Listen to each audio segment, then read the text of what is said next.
Hey guys and gals, Ruben here with 8 Signal Marketing. I am a certified partner with DigitalMarketer. And one of the things I want to talk to you about today is the before and after transformation grid. And very specifically, I want to talk about the status and good versus evil stages. The reason why I want to talk about that today is because in my experience and having done like a ton of before and after grids and CVJs with clients, those two are where people tend to get stuck the most, not only from your perspective as a marketer, but also in trying to get that information from your clients so that you can document it in their overall marketing strategy. The way Ryan has described status is by using a quote that I first heard through him from Napoleon Bonaparte, and that is, "A soldier will fight long and hard for a bit of colored ribbon or a pretty distinction.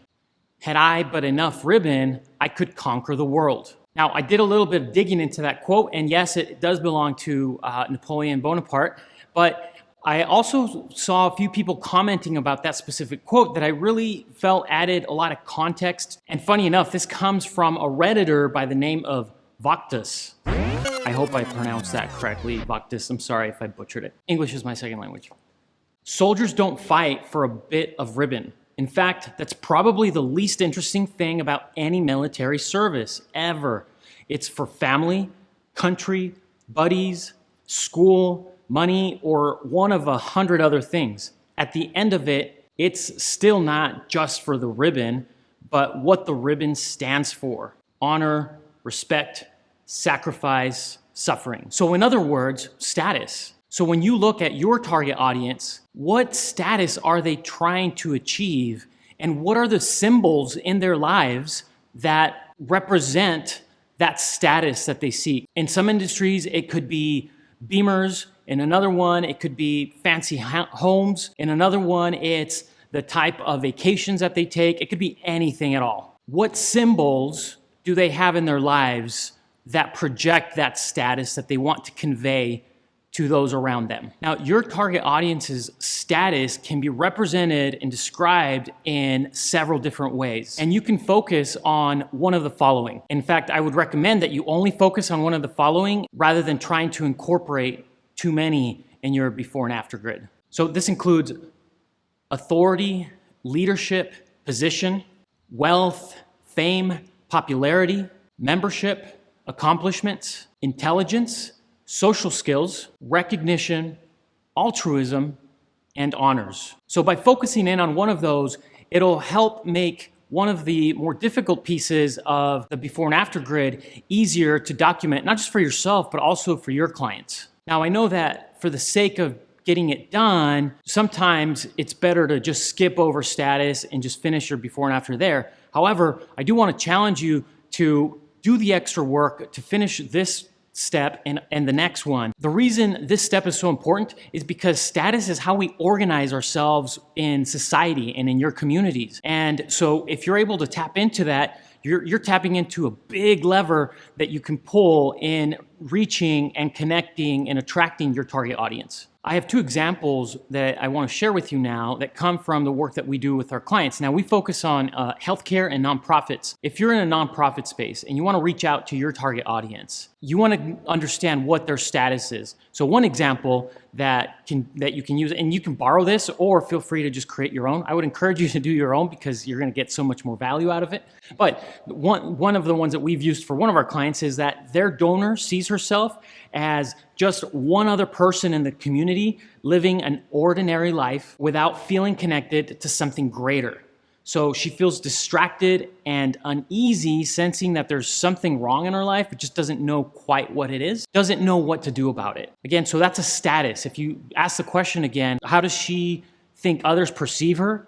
We're voicing that out for her. And for a donor, that's one potential thing that she could say. Let's look at the flip side. So how do you, by interacting with you and your organization, how does her status change? So now in her after state, she's part of the change that is impacting her local community. She gets to share that family legacy with her children and her grandchildren, and it's a story that gets passed on to future generations. And she feels a lot more connected to the community that she lives in. So I hope that example helps. So now let's look at a second example from the healthcare space. So let's suppose that you are a medical group that's trying to attract more doctors into your practice. What does the before state look like for those doctors that you're trying to attract? And once they come into the practice, what is their status going to look like once they're a part of your group? Before,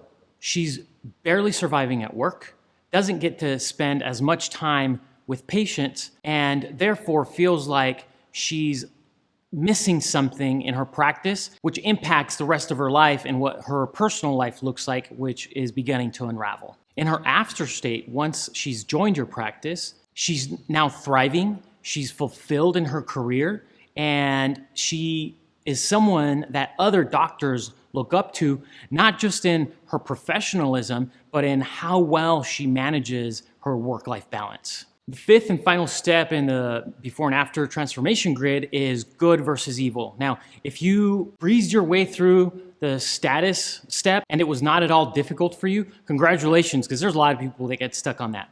However, almost every single person that I've walked through in the good versus evil is stumped. And part of that is because it requires to dig a little bit deeper and think maybe a little bit more philosophically about your target audience.